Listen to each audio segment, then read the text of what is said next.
Hey there guys, welcome back. Today I've got a quick and simple video on how to make some raised planters or raised beds out of corrugated tin and redwood fence boards. They're very similar to the ones that I've built in my own garden and that some of you may have seen in my Backwoods Home article on how to make these style of beds. But anyway, my friend Jim recently called me and asked me if I could make some, but instead of making them 12 inches high, he wanted them a little bit above 2 feet high. So I figured that it might make an interesting video and maybe give you some ideas of a planter that's a little more on the decorative side. So anyway, give me a minute and we'll see what we can get turned out.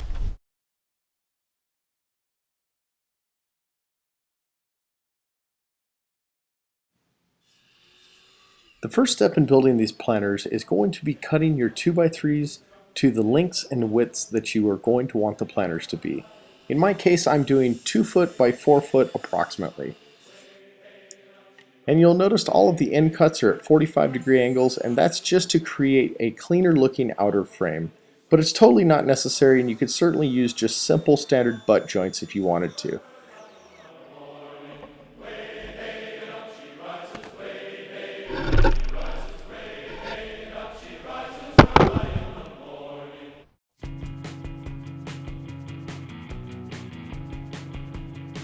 Once you have all your pieces cut, you're going to want to assemble in 2 identical frames. You'll notice that I'm setting these up in 2 rectangle frames. One will be on the bottom and one will be on the top. You'll notice that I'm using a finish nailers to assemble these rather quickly, but I usually always add in screws after the fact as they are generally a superior fastener.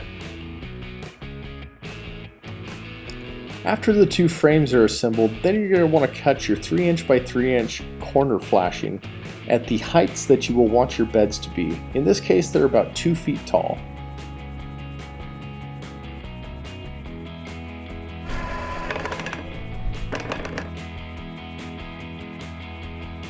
After attaching the flashing to one frame, you'll grab another frame and then simply slip the whole assembly into the second frame and make the same attachments at all 4 corners.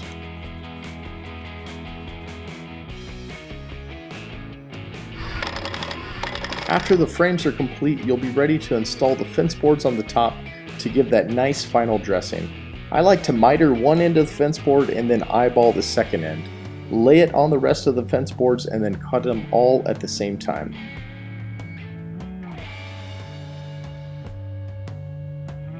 Even though I don't use a tape measure when I measure out these top boards, you will want to take care to make sure that you have enough inside overlap so as to cover up the corrugated tin when it does eventually get fastened.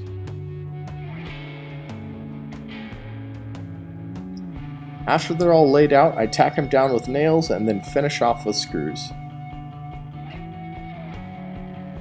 After the frames are done, I use an angle grinder to cut out the corrugated metal and then simply affix to the inside with either galvanized screws or coated screws, as they will receive quite a bit of soil and or moisture contact.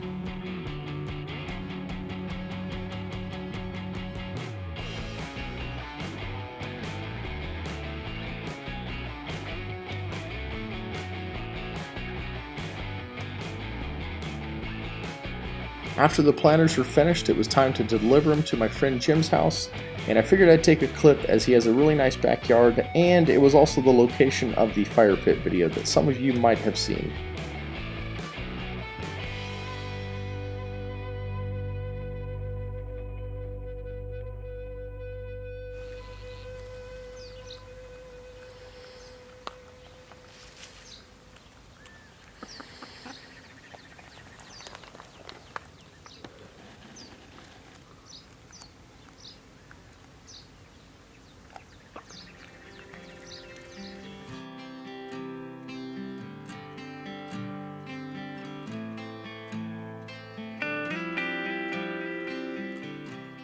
If you like this video, please give it a thumbs up, and if you like do-it-yourself projects and other self-reliance oriented topics, please consider subscribing for more future videos.